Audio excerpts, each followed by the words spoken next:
Welcome everybody to another Green Talks. I'm joined by Darren from Passages International, and it's been a few months since you and I got to connect. Things have been insanely busy on both fronts.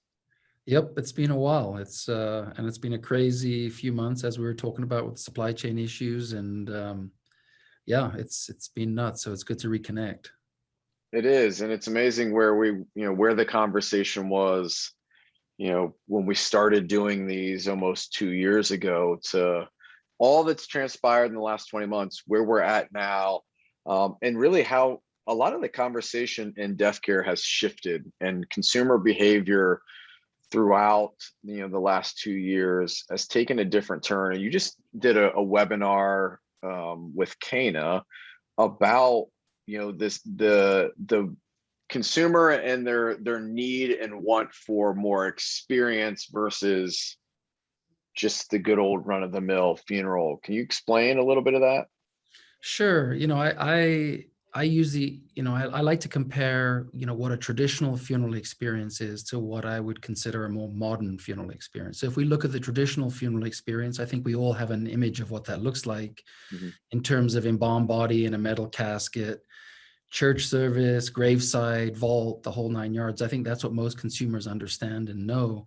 The problem for the industry is more and more consumers do not want that experience. They're looking for a different experience. And so I did a webinar with Kana, really focusing on, what is that experience that the new consumer wants, and how does that affect the funeral industry? What do you think that experience is that they want? Well, I think if we look at some of the data, and as we all know, data is the new oil, Yeah. and we need to really pay close attention to data if we want to remain relevant. And so, for example, we know that cremation has surpassed burial as the preferred form of disposition. Mhm. And if we look at cremation, for example, at least 40% of people say they intend to scatter, and only probably 20% or less intend to keep the remains at home or take the remains to a cemetery. And if we compare that data with what consumers are exposed to at a funeral home, which is mostly bronze, marble, wood, traditional urns meant for storing remains, there's a disconnect between what the consumer is saying they want and what the industry is providing. And so, we're working with funeral homes to A, enlighten them to what the data is, and Mhm. B, bring that gap between what the consumer wants and what the industry is providing a little closer together, so that, for example, a cremation family that comes in and they don't see the urn selection they want, they don't end up with a brown cardboard box or a black plastic box for the cremated remains, because that doesn't benefit anybody. I mean, the family ends up with something that's bordering on insulting and Yeah. disrespectful and they get the bill for $3,000 for that cremation, and the funeral director is leaving a lot of dollars on the table because that family may have spent five, six, $700 on alternative products that they wouldn't have thought that family might have purchased. Yeah. Yeah. I mean, I think that one of the biggest conversations, even just in the course of, almost 17 years in this profession, has been what part of the conversation is the funeral home leaving on the table, where they're not presenting what's available in fear of looking like they're selling, but also is that it's underserving that family, because the family's not going to know unless the funeral home educates them. And so there's a responsibility there for that conversation to happen. So, in terms of Passages, where can you play a part in that experience, partnering with the funeral home to better serve that family? Well, I think, you use the word selling, and I think it's always a tricky one in the industry, right? Because funeral directors never want to be perceived as selling.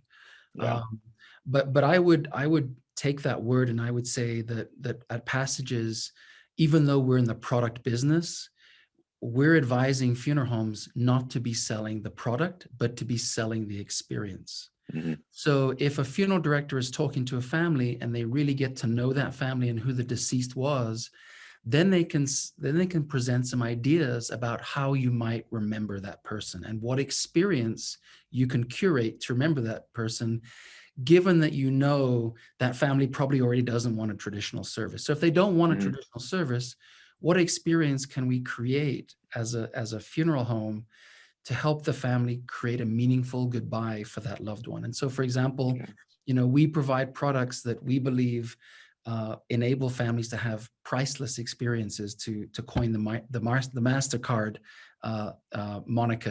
It's we've had products where families have purchased 50 or 100 of our biodegradable keepsakes urn. They've rented a whale watching cruise for 50 or 100 of their closest friends and family, and we have pictures of 30, 40 urns going airborne off the Mhm. side of this whale watching cruise in Maui. That's not an inexpensive proposition. That family probably Right. spent 1,000 or 2,000 at the funeral home, and then $10,000 with the whale watching company in Maui. And we have other examples of people buying our paper turtle, decorating it, painting it, putting it in the ocean, and a real turtle swam up next to it during the committal. And so Oh, wow. those experiences become priceless. Yeah. And if you can provide products that enable families to have those experiences, then you become a hero. And the family's like, wow, the funeral director recommended this product. Yeah, we can't guarantee an experience, but we can help them curate something very different. Because I think one of the problems is that families have an idea of what they don't want, but they often haven't researched what they might want. And so, the funeral director, and we've talked about this before, the funeral director has the ability to occupy this unique role where they become the Mhm. expert, and they're bringing everything together and making everything possible, kind of like a wedding planner does. Yeah, 100%. And when we look at sales and saying that word, it is, money exchanges hands when a problem is solved. Right. And the problem the consumer has is they don't know how to create this experience. And product becomes not what the funeral home is selling, but just a piece to deliver on the outcome of the valuable experience. So, I love kind of looking at it that way. And the value and the responsibility of the funeral home is to be able to deliver that experience to the family and create the ability for them to visualize it and see, because you're exactly right. They know what they don't want, but they don't know exactly what is possible. They may have an idea of what would be relatable to their loved one, but they don't know if it's really possible or not, right? So there's a Right. responsibility from the funeral home there. So I love that. Well, look, it's been a year, a wild ride. The last 11 months of just looking at 2021. Passages has come a long way. You guys have been very present in the marketplace with, your I think of the catalog is what we talked about the last time that you Right. were on, and the extensiveness of that, and making it digital and all the things. What do you see, over the next couple months to round out 2021, and then pressing into 2022 for passages? Right. Well, I mean, I think as you and I talked about earlier before we came on air, is we're still dealing with supply chain issues, and I think those issues are going to continue well into next year.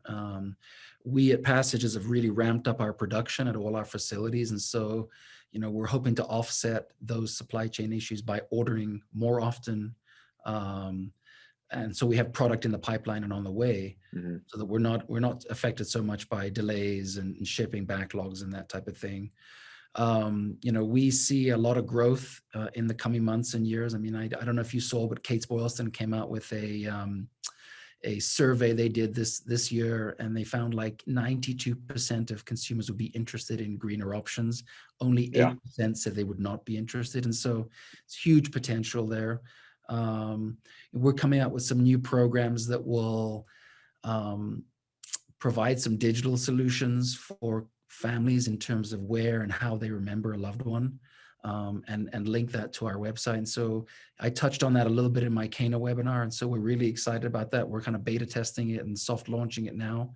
But by 2022, we should be up and running where, we can really participate in where and how people remember loved ones. And I'm really Hmm. speaking about outside the cemetery and the funeral environment. And we always want to be very careful that we don't, we're never in a position where we're demonizing traditional Right. families that select traditional options, or families that want to go to a cemetery. What we're saying is that we know that there's a significant number of people that don't want that. And Mhm. so we need to have solutions for them if the industry is going to remain relevant. And so, yeah, I'm tremendously optimistic about next year. And I think there's going to be sort of this backlog of people that really want to get out there and do something to remember the people they loved during the pandemic. Yeah, no, I'm with you, and I love that, and I like the way that you're positioning Passages to be the leader in that. And you are the leader in that conversation, and you're the leader in the opportunities and product around that conversation, the experience that can be created, and we're absolutely not in the, I remember, well, 10 years ago, this conversation was, a very small percentage of the marketplace that was aware of green. And you guys were spearheading the conversation then, and you haven't wavered. You've been spearheading that conversation and moving the profession and the consumer forward to where, it's a staggering number. 92% of people would be interested in a more greener option. This isn't just a sidebar conversation where you can get a little bit of exposure via social media or the newspaper because you offer a green burial casket. This is a much larger, this is a real opportunity for funeral homes to serve families, meet them where they're at, and present them with options that they may not know exist but are longing for. And so kudos to you and your team and all the moving pieces. You have quite an operation and facilities, and have really been able to navigate some really insane months and obstacles. The joys of being an entrepreneur and running a business. But kudos to you for the things that you guys are still rolling out and developing to better serve the profession, better serve the consumer, and help the funeral home be in a position to provide this opportunity to families. Because if funeral homes don't, families are going to figure out a way to get it done and get educated on it and go elsewhere. And you're really, really, a huge partner with funeral homes to help them serve families in this capacity. So well done. Right. And I think, well, thank you for that. And I think, the irony here is that, if funeral homes don't offer these types of products and services, then families are selecting the minimum. And so it's not like they're losing a mahogany casket sale or a bronze urn sale. I mean, they're given a cardboard box to someone who may have spent $200 or $300 on a biodegradable urn. They're cremating someone in a cardboard box who may have spent $600-700 for a bamboo casket. Or they're cremating someone who would have chosen a natural burial, and it might have been a $7,000-8,000-9,000 natural burial, but because that they weren't presented with that opportunity, they selected a direct cremation for $1,295. And so, yeah, the irony there is, if you're not providing people with what they want, they're going to default to the least expensive option that you have, and you're leaving lots of money on the table. I mean, a lot of these people are doctors and attorneys and well-educated individuals who have the money but will not part with it unless they get something they see value yeah, in. absolutely. And you're running the risk of the conversation that the family's going to have after they leave the funeral home of not really being served the way they wanted and didn't see value. And that word of mouth is not worth it when the opportunity and the things are available for the funeral home to have that conversation and make it a reality for the family. So don't miss the opportunity there. So, well, Darren, thank you so much for coming on. I think we would love to do a webinar with you and partner on a webinar if that's an opportunity with our audience. I think that there is some great synergy here between us, but also, we reach a large audience in the death care space more than anything else that's out there. And you've partnered with us on that. And if we can add some more value to our readers and to you by doing a webinar, we definitely should push forward with that. But thanks for coming on. Thanks for carving out the time. I know that, man, you're crazy busy and so are we. And so we don't get to make this happen as much as we would like to, but I appreciate your time this morning. Right. Thanks a lot, Ryan. Much appreciated. All right. Take care.